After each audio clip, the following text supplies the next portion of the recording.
Hi, I'm Kara Murphy, and this is Money with Murphy. Nearly $1 trillion are being invested in infrastructure for artificial intelligence. That's an absolutely eye-popping level, equivalent to 1% of the size of the whole US economy. It's not surprising then that when I talk with investors around the country, the most common question I get is, are we in an AI bubble? The concern is warranted. For the last 3 years, the market has looked past tariffs and conflict in the Middle East and other policy uncertainty and has rewarded companies at the forefront of developing artificial intelligence, or AI. Meanwhile, this new technology promises to remake how we work, how we communicate, how we understand the world around us. But really, how long can this AI boom last? Well, history can provide a useful framework. AI may be a new technology, but we have been through other technological revolutions before. Think things like railroads and electricity or fiber optic cable. Those and other transformations provide some important lessons for today's investors. Typically, during the first stage of these types of technological revolutions, companies spend oodles of money creating whatever the new infrastructure is.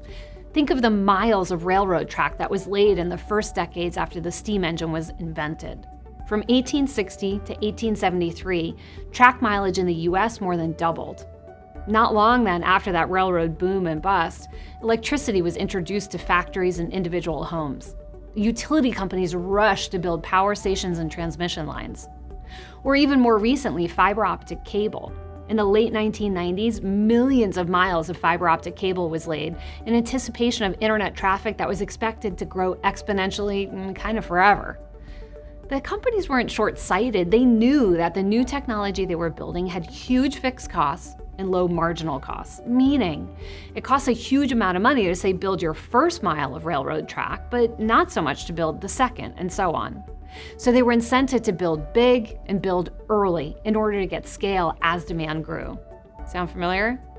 The companies at the forefront of building out AI capability, also known as hyperscalers, are expected to spend, as I said earlier, $1 trillion this year on data centers, power, and servers in order to feed their artificial intelligence dreams. If current trends hold, that number may even prove low. For the last 3 years, the market has rewarded these companies for spending handsomely on AI infrastructure. And meanwhile, these companies have been able to grow their earnings substantially.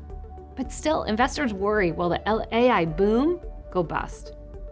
While previous technological revolutions rewarded the companies building the technology, eventually other companies and individuals benefited from it.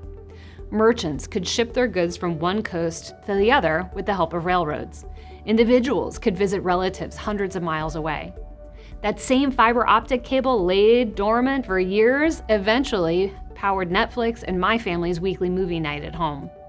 I expect we'll see a similar shift with AI. Companies and individuals around the world are experimenting with AI and integrating it into their daily workflows. Industrial companies are reworking their factory floors. Biotech companies are using AI to improve their research. Financial companies are using AI systems to be more efficient. I am learning how to not kill my plants. As these companies improve productivity and expand their margins, investors can gain access to AI-driven earnings growth without paying an excessive premium. For instance, companies in the Magnificent Seven who've been at the center of the AI boom have grown earnings by over 30% the last 2 years. Meanwhile, the other 493 or so companies in the S&P 500 have had flat earnings. This year, though, we begin to see a shift. The Mag 7 are expected to grow earnings by over 20%. Still impressive, though slower than the last couple of years. The other 493 or so will see their earnings growth accelerate to about 10%. Some of that growth is likely powered by companies incorporating AI to become more efficient. The AI story may indeed be shifting from who builds the infrastructure to who benefits from it. As AI becomes cheaper and more widely adopted, the opportunity broadens beyond just a handful of hyperscalers to companies using the technology to boost productivity and grow profits. And for investors, that shift may mark not the end of the AI era, but in fact the beginning of a more durable and diversified one. Until next time, invest wisely and live richly.